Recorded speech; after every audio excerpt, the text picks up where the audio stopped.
They say milestone birthdays bring clarity. I guess that was true for Rachel. For me, it brought something else. Finality, maybe. Or the kind of sharp realization that only comes when you're standing on the edge of everything you thought was solid. Rachel turned 40 that Saturday.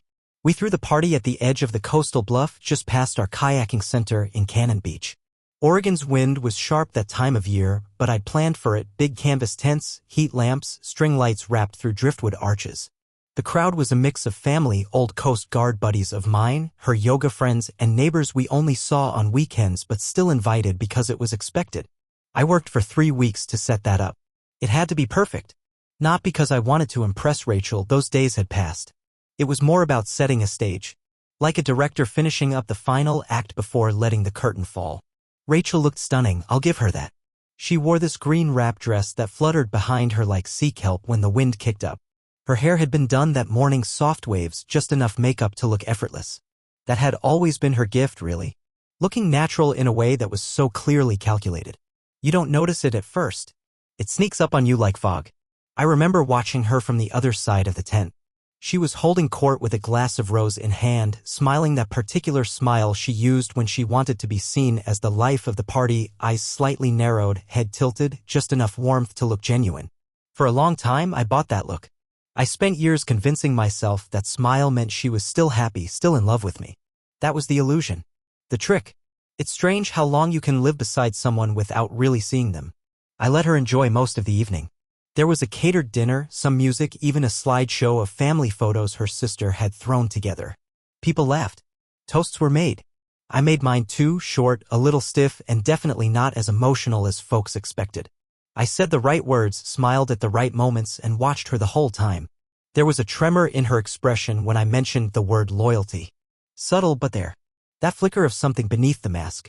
I doubt anyone else caught it. By the time we reached dessert, the light had turned golden. The kids had found a spot near the dunes to run wild, and most of the adults were loosening up, full of crab cakes and Pinot Noir. That's when I stepped forward and called everyone's attention. I remember the hush that followed my voice. It wasn't loud, but it carried. Before we wrap up, I said, I've got a little something for Rachel. Not from the caterers. Not from the planner. From me. She turned to face me, her expression bright but cautious. I could see her calculating, wondering if I'd planned a surprise she wasn't aware of, or worse, one she had hoped I wouldn't. I walked up and handed her a small black velvet box. Nothing fancy. No wrapping paper. Just the box. She opened it. Her hand hesitated for maybe half a second when she saw what was inside. The ring. Our wedding band. Sliced clean in two. The line cut through the gold like a scar. The inscription inside, "Still water runs deep," was broken right along the middle. There was a ripple through the crowd. An awkward laugh from someone in the back. A few heads turned to each other, trying to gauge if it was a joke. Even Rachel let out a soft, breathy chuckle, though it didn't reach her eyes. She looked up at me, and for the first time in a long while, I saw something real on her face. Panic. She quickly shut the box and smiled. "Edward's always been dramatic," she said, trying to wave it off like an inside joke. "He likes his symbolism." Before anyone could question her further, another voice entered the scene. "Hey, sorry I'm late." I turned toward the sound before she did. A man was approaching from the far end of the path. Late 30s, maybe early 40s. Tanned, clean-cut. Dressed in a pressed button-down and slacks that looked like they belonged at a boardroom, not a beach. He held a gift bag in one hand, too neatly tied. Rachel froze. And then too quickly recovered. "Eli," she said, her voice brittle under the gloss. "You made it." He walked straight toward her like it was the most natural thing in the world. I watched her body language as he approached. The way her shoulders tensed just slightly. The way her left foot pointed toward the exit, not him. Her eyes flicked to mine for a split second, enough to register that I saw everything. The guests looked around, uncertain. Some smiled, assuming he was just a friend or coworker. Some whispered. Rachel turned back to the crowd, her voice a practiced pitch. "Everyone, this is Eli. We work together at the foundation." Her smile strained at the edges. "He's one of the guys who helps make all those ocean cleanup projects possible." There it was again. That effortless lie. Polished, palatable, easy to swallow. No one questioned it. People nodded, said hello, raised glasses. A few went back to their conversations. She slipped her arm through mine, like she could stitch the moment shut with enough physical closeness. I didn't pull away. "Not yet." "I didn't know you invited coworkers," I said casually, watching her eyes dart for an answer. "Last minute," she replied. He happened to be in town. I looked over at Eli, who had wandered toward the wine table and was now checking his phone with the ease of someone who had been here before. Of course he had. I turned back to her and smiled. Well, I said softly enough that only she could hear me. I figured if we're going to put on a show, we might as well have the full cast. Her smile flickered for a second. The mask cracked. Just a little. That was all I needed. The rest of the night was quiet. A little too quiet. People still drank, still talked, but the energy shifted. It was subtle, but it was there. The kind of tension that sticks to the corners of a room where politeness covers suspicion like a throw blanket over a broken chair. Rachel kept close to me. Too close. She laughed too hard at things that weren't funny. She filled silences with comments about the tide or the food or how lucky we were with the weather. Eli didn't linger long. Said he had another event to get to. Gave her a side hug. Left before dark. Nobody asked why a coworker would show up late, alone, and leave early without saying more than 5 sentences. Nobody except me. Because I already knew the answer. I didn't sleep that night. After the party, I helped Rachel carry the last of the dishes inside. She barely spoke, which was unusual. She's the kind of person who can monologue her way through any silence. But that night, her voice was gone like the ocean had stolen it. She muttered something about being tired and disappeared upstairs without a good night. I stayed downstairs and poured myself a glass of whiskey. Just one. I wanted clarity, not a blur. The house was quiet except for the creak of the old floorboards and the faint hum of the refrigerator. I sat in the dark, staring at the empty ring box on the kitchen table. That stupid little box. I thought it would make me feel something, relief, satisfaction, maybe even victory. But all I felt was the weight of it. The weight of finally saying, I know. Rachel had always been good at hiding things in plain sight. The party had only confirmed what I'd been suspecting for months. But confirmation doesn't give you peace. It just gives your suspicions a name and a face. The next morning, I woke early before the sun, before the coffee timer. I found myself staring at the same stretch of fog that rolled in over the coast like it owned the place. The same fog I used to love when I was out in the Coast Guard, back when danger was a thrill, not a marriage. Rachel was already gone. She left a note on the counter, something casual, heading to the gym, might stop by the office. No kiss at the end. No heart. Just her name. Rachel. That's when I started going over everything in my head like a loop I couldn't shut off. I wasn't looking for drama.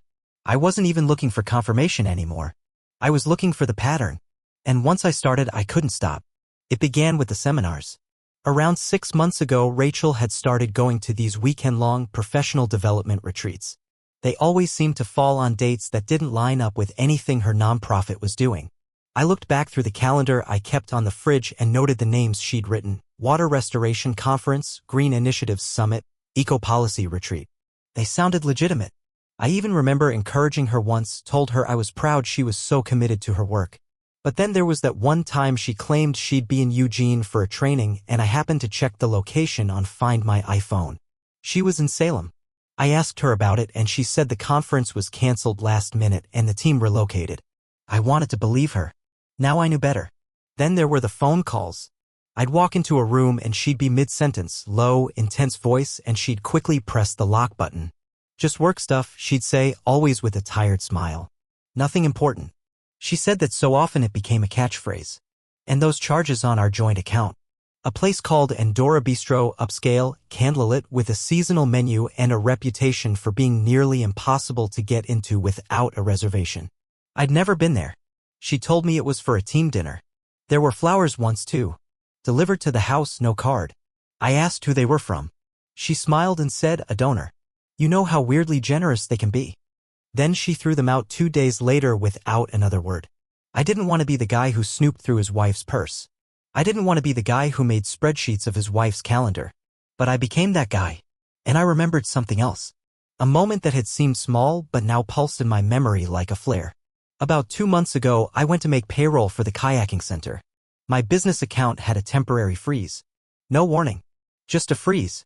I called the bank and they told me there was suspicious activity, a flagged attempt to transfer funds from one of our linked lines of credit. It didn't make sense at the time. I chalked it up to a glitch. But now I knew Rachel had access to that account. She had the passwords. She'd helped me set it up, actually. Said she wanted to streamline our finances. At the time, I thought it was love. I thought that's what partners did. There was also the laptop. I walked past her one evening and saw an open tab, something about Buenos Aires. Round trip tickets. First class. She minimized it too fast. Said she was helping a coworker plan a surprise for someone. I didn't even question it. Because why would I? Now I could see it all laid out. The trips. The lies. The glitches in the stories. She hadn't been hiding a mistake. She'd been living another life right under my nose. What haunted me the most wasn't the cheating. It was the coldness. The efficiency. She didn't act like someone tangled in emotion. She acted like someone running a project. Like I was the old job and Eli, the man from the party, was the promotion. It wasn't just betrayal. It was planning. I spent that whole day in a haze, walking the dock behind my center, watching the water push gently against the wood. There was something calming in its rhythm even as my world spun. Rachel didn't come home that night. She texted me around 6 p.m., running late. Don't wait up. And that was it. Not love you. Not even a punctuation mark. I left my dinner in the oven to burn and sat out back until it was too dark to see the sand. That's when I knew something else had shifted inside me. It was like a cord had been cut. The version of me that tried to explain it away, that tried to believe she still cared, that hoped this was just a phase, he was gone. I didn't cry. I didn't scream. But I felt something die that night. The next morning, I made a choice. I went up to the attic, found her old phone in the drawer where we kept dead electronics, and brought it down to my desk. She dropped it in the laundry months ago, said it had died, and gotten a new one the next day. I never thought much of it. But I'm a waterman. I know it survives a little soak. That phone wasn't dead, it was shelved. I plugged it in. It lit up after 5 minutes. Locked, of course. But Rachel was nothing if not predictable.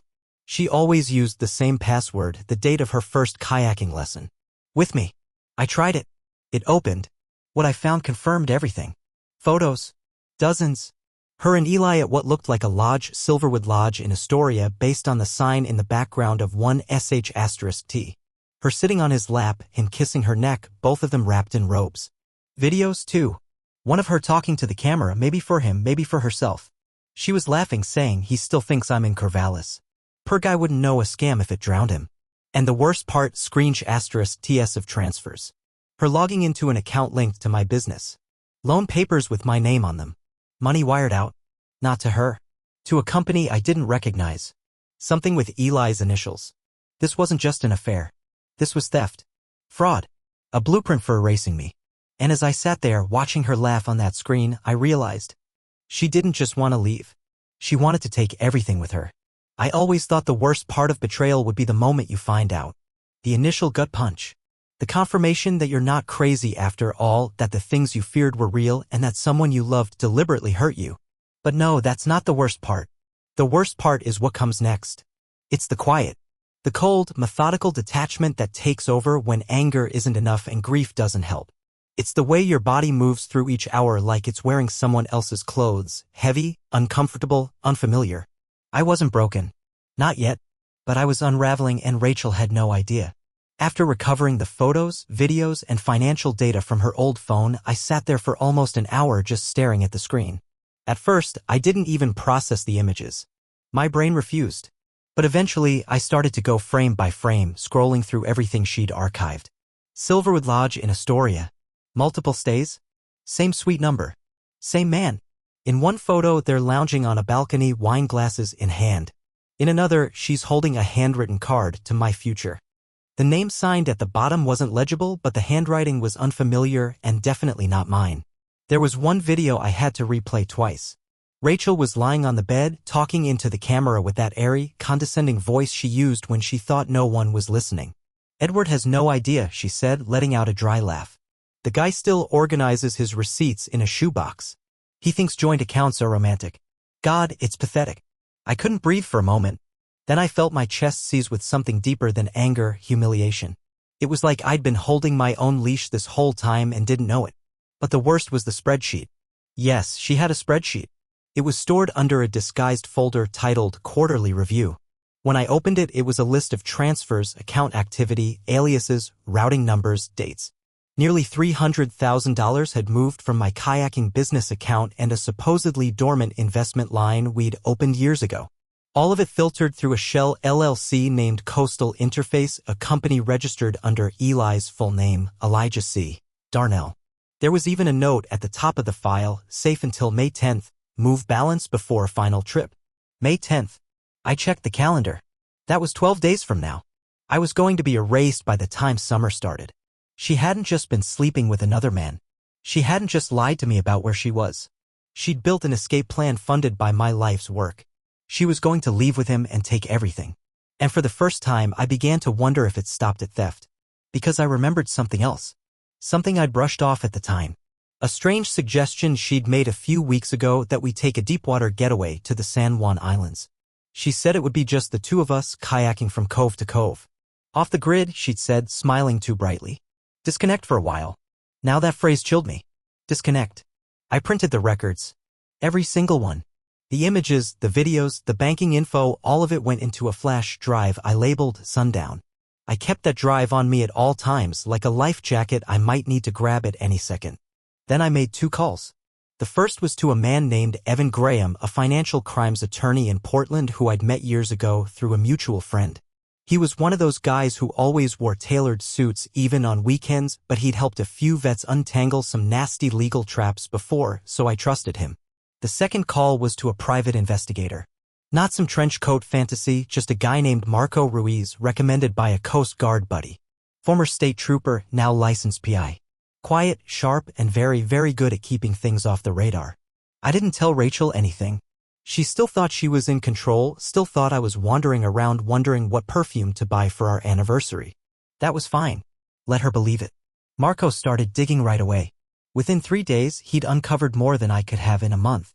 Coastal Interface wasn't the only company linked to Eli. There were at least 3 others: Pineworks Foundation, Bluefront Solutions, and something called NEP, short for Northwest Eco Projects. All registered to P.O. boxes. All had overlapping board members. All funneled grant money from environmental aid funds, then listed operational losses for every quarter on record. Guess who was listed as a coordinator on at least 2 of those? Rachel. She'd been getting paid through dummy payroll accounts, small, regular deposits to make them look like consulting stipends. But they weren't. Marco traced 2 larger payments totaling $87,000 to an overseas account. The name on that account was a fake Elise Warren, but the birthdate and security question answers matched Rachel's. She was laundering money. Through my business. Using my accounts. And then came the kicker. Marco found a group thread archived on a cloud server Rachel must have forgotten to wipe from her old phone. It had only 3 members: Rachel, Eli, and someone named Camden M. They called it Final Stage Notes. In the messages, they discussed logistics for liquidating a portion of the funds and then removing all risk by cutting off shared business liabilities. One message from Eli read, "The kayaking setup is ideal. If he goes out alone, it's clean. No foul play. Worst case, she plays shocked widow." I stared at those words for so long the screen dimmed. Shocked widow. Rachel replied in the chat, "I don't know. He's a strong swimmer. What if it doesn't work?" Eli responded, "Then he vanishes. It's the ocean. It gives you excuses." Marco looked me straight in the eye when he showed me that and said, "You need to get out of your house." I wanted to laugh. But it wasn't funny. She hadn't just betrayed me. She'd signed off on a backup plan in case I didn't drown on schedule. I slept on the floor of my office for 2 nights with a deadbolt on the door. Not because I thought she'd K***l me in my sleep. Because I wasn't sure she wouldn't. Evan, the attorney, contacted the FBI. He said local police wouldn't be able to handle the financial angle. It crossed too many jurisdictions. The FBI opened an inquiry within a week.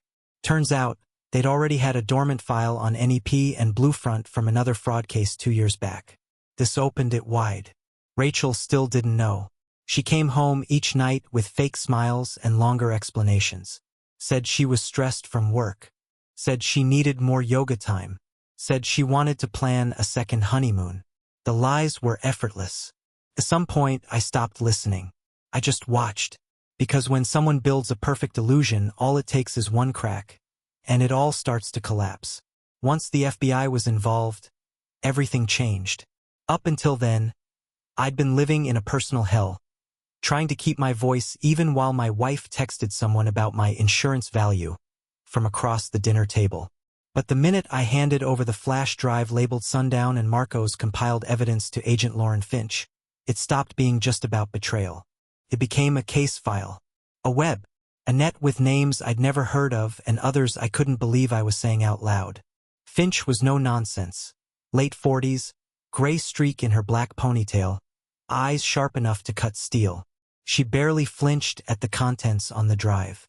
Just nodded, took notes, and asked, "You said your wife brought up a trip recently? Something involving your kayaking routes?" I nodded. "San Juan's. Off-grid. Just the two of us." She pitched it like a romantic reconnection. Finch didn't write anything down for a moment. Just stared at me like she was taking inventory of a man who didn't realize how close he'd come to becoming a news headline. Then she asked, "Would she know how to work your emergency locator?" "No," I said. "I don't think she's ever touched it." She nodded again. "Good. Let's keep it that way." The official investigation launched quietly. They didn't want to scare the rats before they mapped out the whole nest. I was instructed not to change my routine, not to confront Rachel, and under no circumstances to test her by orchestrating some fake disappearance or confession trap. This wasn't a movie. In the meantime, I became the inside man. Marco and I kept digging, turning over every digital rock. Emails, corporate filings, grant disbursement records. And it turned out Eli wasn't just a fraudster, he was an ecosystem. Pineworks Foundation, where Rachel supposedly served as a marine ecology liaison, had submitted over a dozen environmental proposals in the past 2 years. The pitch was always the same: cleanup efforts, marine education programs, restoration of wetlands. The funds, mostly government and philanthropic grants, were always approved with little scrutiny because the applications looked real. They had photos, bios, even videos of faux fieldwork. But every project ended in a funding freeze or unforeseen environmental block. The money never reached the field. It went into layered accounts tied to shell organizations, most of them operating out of California and Washington. A few even used out-of-country laundering paths, one of which traced back to a fake environmental insurance firm in the Cayman Islands. This firm, Coral Risk International, had been billed $200,000 in policy premiums for coverage related to the kayaking business. The policy didn't exist. The company didn't exist. But the account, that was very real. And the beneficiary? Rachel Mason. I sat there, staring at the document that linked her name to the offshore deposit. My hands went cold. It was one thing to suspect your wife is cheating.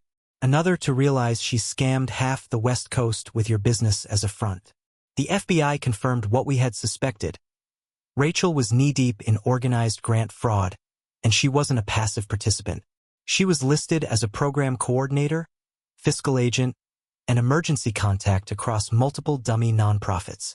She signed digital documents, spoke at virtual meetings, logged field activity, and always funneled payments under consultant fees, insurance premiums, or project evaluations. And Eli?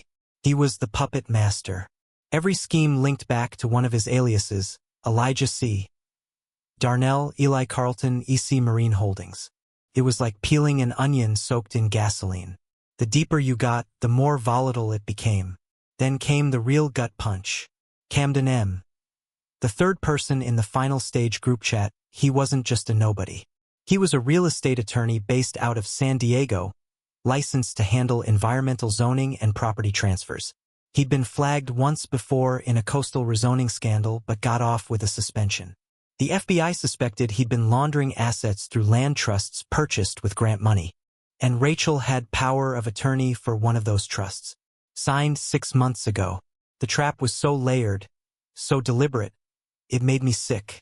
While I'd been out paddling tours and fixing crack paddles, Rachel had been using my name, my business, my trust, to build an exit plan I was never supposed to survive. That night, I stood on the dock outside my center, the wind sharp and wet, and just stared out at the black water.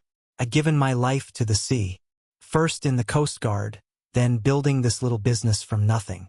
People came to my shop for peace, for adventure. And my wife had turned it into a stage for murder. Agent Finch called the next day. "We need to set the timeline," she said. "They're almost ready to move. But we need you to bait the hook." "What kind of hook?" "A business meeting," she said. "You're the innocent party, remember? Schedule something that makes it look like you're expanding. Talk partnerships, investment options, maybe new locations.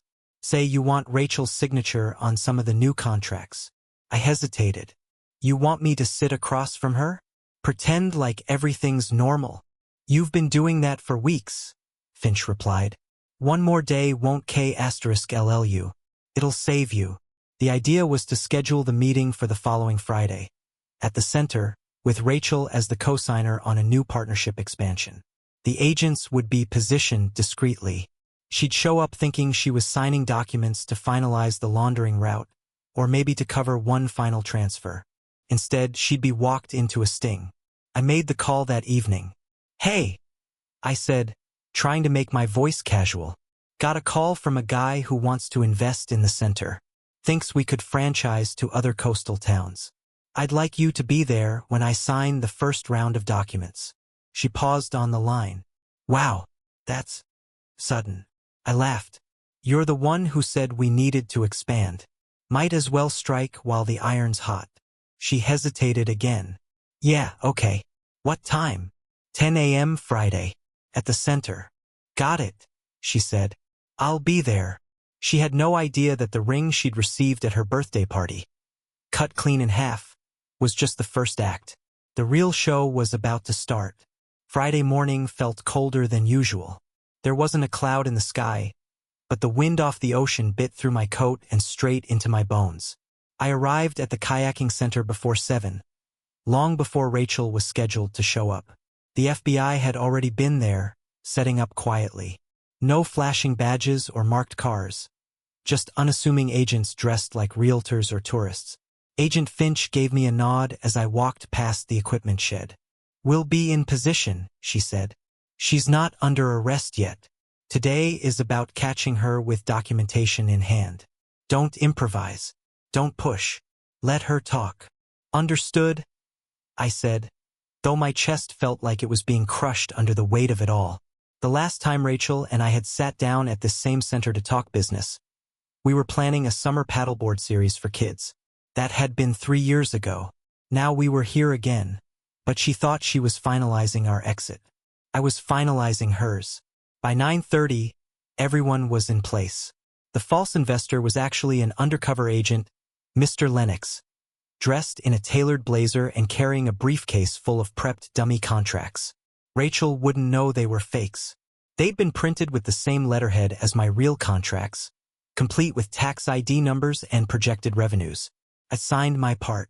All that was left was hers. At 9:58, I saw her car pull into the gravel lot. Rachel stepped out like she was walking into a job interview. She wore a fitted navy blazer over a white blouse and black heels. Unusual for the beach, completely inappropriate for a real kayaking meeting. But that told me she was prepared for business, not paddling. She smiled when she saw me, but it didn't reach her eyes. "Hey, big *T, she said, stepping close and kissing me on the cheek. "Ready to become an empire?" I nodded. "Hope so."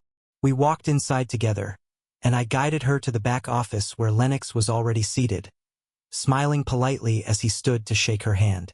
"Rachel, this is Owen Lennox," I said. "He's interested in helping us open 3 new sites. One here, one in Santa Cruz, one in the Keys." Her eyes lit up. "Wow, big leap. That's what Owen's here to help with," I said. "He's got private capital, and a few shell LLCs will filter everything through so we don't get K*led on taxes." I watched her expression carefully. She nodded, smiling faintly. "Sounds smart." Lennox played his part perfectly. "We like to keep things lean and off the books," he said. "That's the world now, right? Big structures attract big questions." Rachel laughed. "You're not wrong." It sickened me how smoothly she adapted to the lie. Lennox opened the briefcase and laid out the contracts, for pages, dense language, legal jargon layered over obvious red flags. Lines like, "All incoming cash flow will be immediately transferred to subsidiary holding entities per Schedule C," and signatory agrees to operational indemnity of partner-managed withdrawals. She didn't blink. In fact, she reached into her purse, pulled out a pen, and began flipping through the packet like she'd been signing fake contracts her whole life. "This all looks good," she said. "Do I sign all 4 pages, or just the last one?"